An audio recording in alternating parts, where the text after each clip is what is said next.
Hey, it has been way too long. I have missed you. Carrie Starr here with Warrior Goddess Garden. And today, in celebration of us almost being at 100 subscribers, I'm going to answer viewer questions. I've got a little sampling of questions here that I really wanted to get to, and I have more that I'll make other videos on. But I love the interaction with you, and I really want to answer what's on your heart or what's on your mind. And let's get into it. If you love this channel and you love the content, please like and hit the bell, subscribe, and share them. I would love to grow this channel. It is my passion to talk about all things of the spiritual, emotional, and physical realms. And I really want to be an open book with you as far as my journey, and hopefully it will bring comfort or inspiration or touch you in a way that is meaningful in your life. So please help support the channel if you like it. And let's get to it. So question number 1 from a subscriber. They wanted to know about our life purpose. So it says, do we have many purposes in our one lifetime, or just one overarching purpose? And this subscriber tended to think that maybe theirs was holding light for others in this lifetime. This is such a beautiful question. So do we have many purposes in one lifetime, or just an overarching purpose? I can tell you what I've seen for me and what I've seen for clients. What I've noticed for myself is that I have a soul contract, and I have many contracts that I want to achieve in this lifetime. One of them is speaking, opening up the throat chakra and speaking my truth and sharing my journey. That is a contract in my soul contract that I activated last year. I have other contracts, and I would say in generality, most people have more than one contract in their soul contract.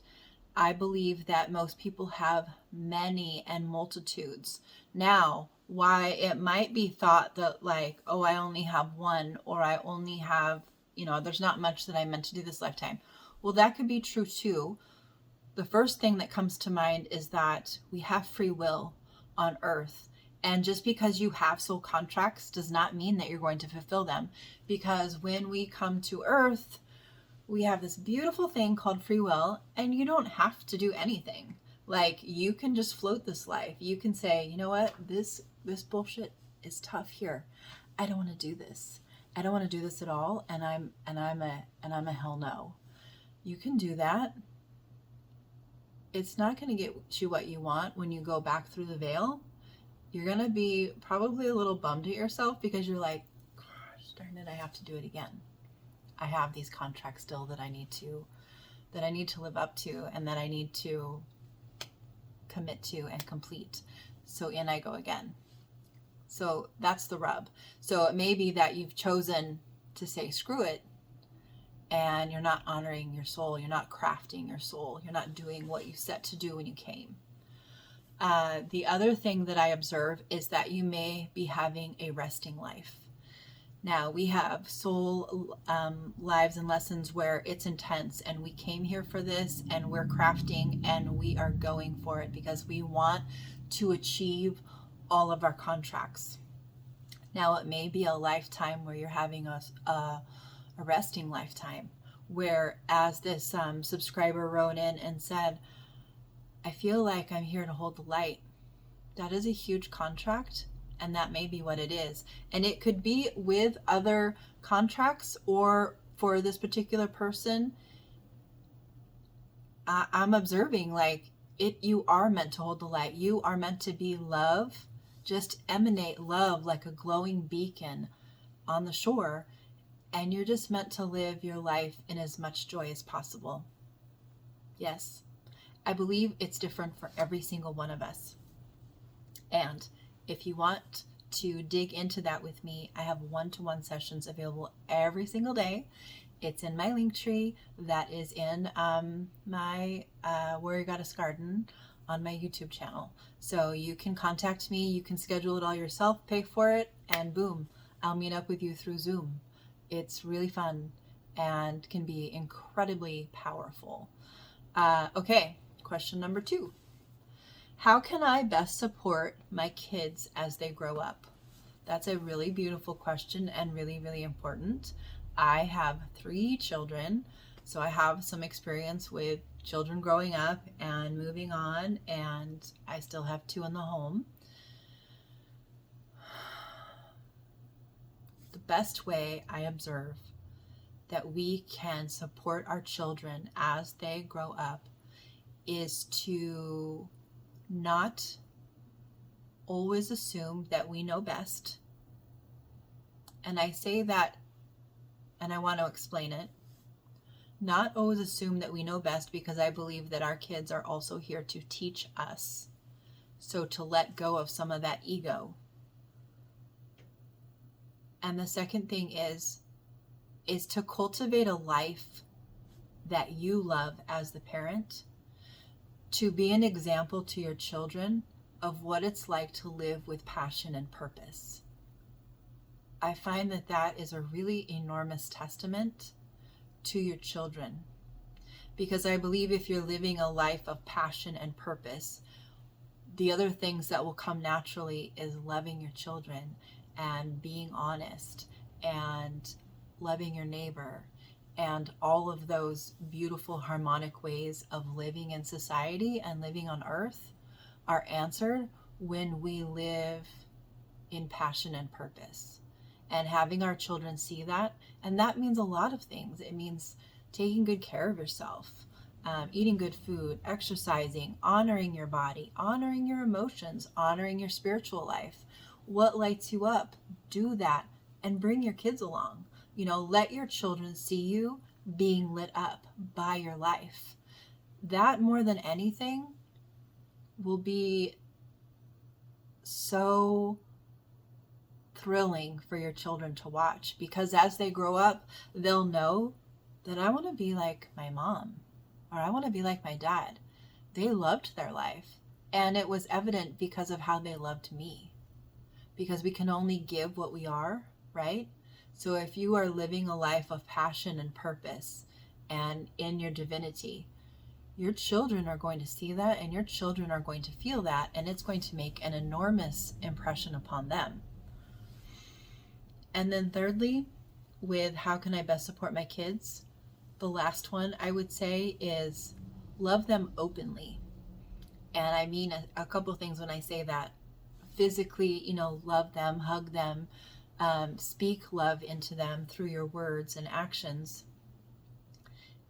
And then love them even when you don't understand them. Love them and put your ego aside, and love them through whatever they may go through, whether they make decisions that you're not sure about, that you don't really understand, or they choose a life path that you didn't see for them, or they choose a partner that you're not sure about. Love them through it. And that requires us putting our ego in the back seat and not going to pride or to shame, but loving them as we love ourselves. Those are, I think, very powerful ways to support our kids as they grow up. Beautiful question. Number 3. We've got 5 questions today that I'm going to answer. If and when you perceive or see abusive behavior, it says, what may I do? What would be a good thing to do? And the subscriber was saying, I know I can call CPS, or I know I can call the police, but what can I do in that moment if I see or perceive abuse? It looks like abuse to me. What can I do? And my first reaction when this happens to me, it depends on the situation, obviously. If I'm in a physical location where I see it happening, I try to step in, always. I'm an Aries. I'm going to step in. I trained and applied for law enforcement. Like, I just have that within me. Like, I want to step in. I do not want anyone being abused or hurt. And so I may physically step in.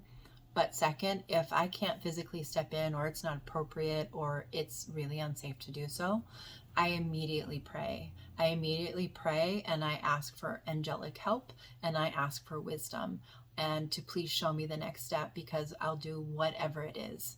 And that could be anything from sitting quiet and tight and watching, to recording on my phone if I need to starting to make phone calls to authorities, to praying, and seeking wisdom. And then whatever the next step is that I'm shown, to do that.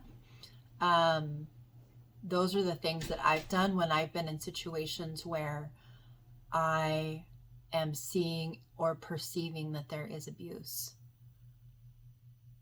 And that has always brought me peace, where I'm doing my part. I know I'm doing my part because I'm asking for help. Ask for help from the angels, ask for help through prayer, ask to be guided in exactly what would make a difference in that moment. Really beautiful question. I think we've all been there where we've seen or perceived abuse. It's really tough. It's really tough. Okay, number 4. When I meditate, I see colors, entities. Are they evil entities? What's going on? Okay, I love this. So meditation is so beautiful, and through meditation we can receive so much guidance, information, help, and it's such an invaluable tool. So I think that this question is going to be different for whichever person writes it. So in the resonance of this subscriber, when this person is asking me, I can see I'm an intuitive healer, I'm a medium, a psychic medium. I have many gifts in the quantum field and working with energy. So I can see when this subscriber asks me, I can see what they're seeing. And for this person, you'll know who you are. When you meditate and you're seeing colors, you're reading auric fields. You're reading the aura of a situation, and that is a gift. And so it will throw off colors, and that is a way for you to be able to read what is transpiring. I often don't read auric colors. That's not how I perceive energy. I perceive energy in a multitude of other ways, as many of us do, right? Like we all have gifts. It's just a matter of cultivating them. So, and I'm seeing entities. I know this subscriber said that they saw sometimes the face of an alien. Are they evil entities? So it's really, really important when you are in meditation and you're seeing these things, the next step is to ask. So you can ask. I know my Sifu has the question, who are you? I love that. It's so simple, and that's just so real. Who are you? Like, whether it's an emotion, a feeling, an entity, a spirit guide, an angel, who are you? And let them tell you, because they want to tell you. They would not have shown up in your meditation unless they wanted to be seen. So ask them. And there's something really interesting about evil, right? Don't get me wrong, evil is evil, but in the scope of the spirit realm, it's a little more layered, and they may have a question, or they may have an inkling, or they may want to relay information. And that's why when you meditate, it is so important to be discerning and to ask questions, like my Sifu talks about. Sifu means teacher in Chinese. Who are you? What do you want? Why are you here? Ask them. Be confrontational. What do you want? Who are you? What are you doing? Let them answer you. And then you use your own divine judgment if you believe them. I found that to be incredibly helpful, and I want to pass that along to you. So you can ask them, who are you? What is your intention? It's that simple. They'll answer you because they want to be known. That's why they're there.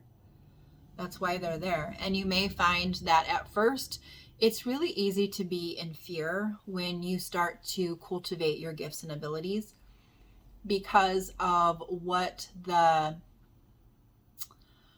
matrix programming that has been put upon us for thousands of years. It's with purpose that they want us to be afraid of our gifts and abilities. But there is no need to be. There is absolutely no need to be. We are phenomenally powerful and phenomenally gifted, and there is no need to be afraid of cultivating these gifts. So just simply ask, who are you? What is your intention? And you'll receive an answer. You will. And I don't know if you have yet accessed spirit guides, or if you work with angels, or if you work with entities from different star realms. And whatever it is that you work with, ask them for guidance. I love to ask the Arcturian Council for guidance. I love to work with my angels and my spirit guides. So I ask them for guidance, like, what is this about? But also just go direct to source. If you see an alien face, and like you described in your question, I've seen purple, and then I saw a face of an alien, and is this evil? Babe, ask them.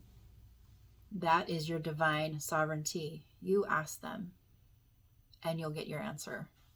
It's a great question. I love these questions so much. Okay, fifth and final question in celebration of 100, or so close to 100 subscribers. I'm so excited, you guys. Okay, last question. When I read Jesus's messages, I feel energy building inside of me. It feels like a source energy. And what is your take on that? Baby, yeah, you answered your question. It absolutely is. Jesus is an ascended master. Ascended masters come back to earth to assist us in our soul crafting. That's what it's all about here. It's all about soul crafting. And I'm so grateful to know that, because it's helped me make much better decisions in my life. So yeah, when you read the words that Jesus spoke, as an ascended master, he was here on earth. He gets it. Like, that's what's so powerful about the words of Jesus, is he was here. Like, he understands what it's like to be on earth. This is hard. This place is crazy. Like, there's a lot of beauty here, but there is a lot of BS. There is a lot of craziness. Emotions are so intense. Whew, we came here to learn how to manipulate energy, right? Energy is emotions. Emotions are really, really challenging to human beings. And so being that, ascended Master Jesus came here to teach us and to train us, and we feel that connection, and we feel that incredible source energy coming through the pages of the words when we read them. That's divine. That's as it was meant to be, to inspire us as other souls here on earth. And the thing that keeps coming as I talk about that is fractaline.